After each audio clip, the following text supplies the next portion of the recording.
Thomas the tank engine had been working in the coal yards all day. The little blue engine was covered in coal dust. "We can't clean you up tonight, Thomas," said his driver. "There's a problem with the hose pipe." "Bother," said Thomas. "A bath would make me feel much better. The others are sure to say I look silly." But the engines were too busy arguing to notice Thomas. James was talking loudest of all. "I deserve a new coat of paint. Sir Topham Hatt says I'm the pride of the line, and—" "Rubbish," huffed Henry. "We're all the pride of the line." "It's been like this all day," confided Percy to Thomas. "James is getting a new coat of paint and won't stop boasting about it." "Why, James? I'm the one who needs a new coat. Look at me."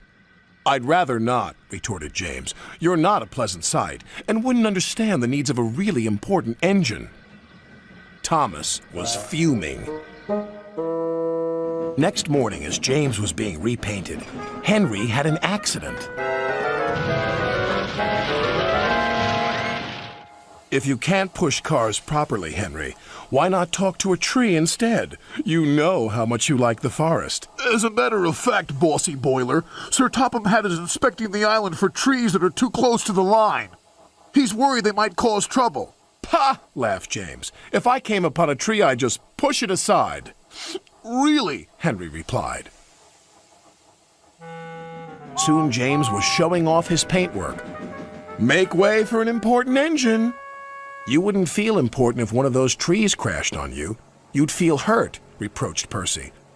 "Rubbish! It wouldn't dare." "You should be careful, James. Trees can be just as powerful as engines," advised Terence. "Oh, please. Now, excuse me, Sir Topham Hatt needs me to pull the express." And he huffed away.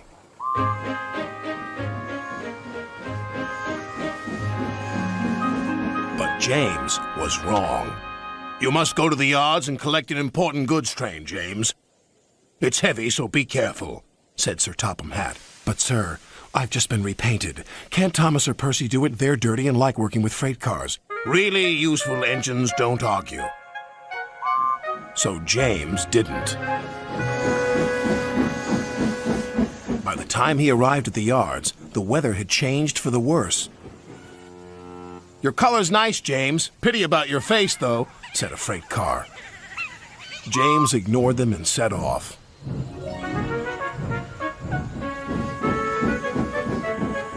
Soon they came to a hill, and his driver knew they were in for a difficult time.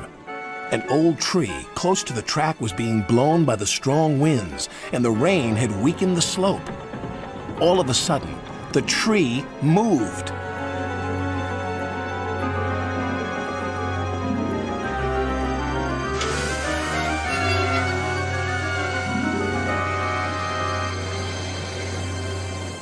"Oh, help!" cried James. "Go away!" But of course, the tree couldn't. James tried to reverse away from the tree, but his train was too heavy. Then he heard a whistle. "It's Thomas," called his driver. James felt embarrassed and worried that Thomas would laugh at him, but Thomas didn't. He knew this was no time for teasing. "Beep, beep." "I'm ready," whistled Thomas. "So am I," replied James. "As ready as I'll ever be." They were just in time.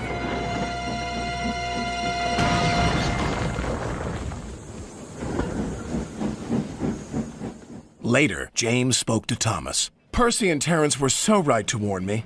Thank you for rescuing me, Thomas." "Oh, that's all right. We engines must pull together, whatever the weather." Just then, Edward bustled in. "Sir Topham Hatt thinks you're both brave engines. Thomas, you're going to have a new coat of paint. And James, Sir Topham Hatt says that tomorrow you'll pull the special express." Everyone was very happy.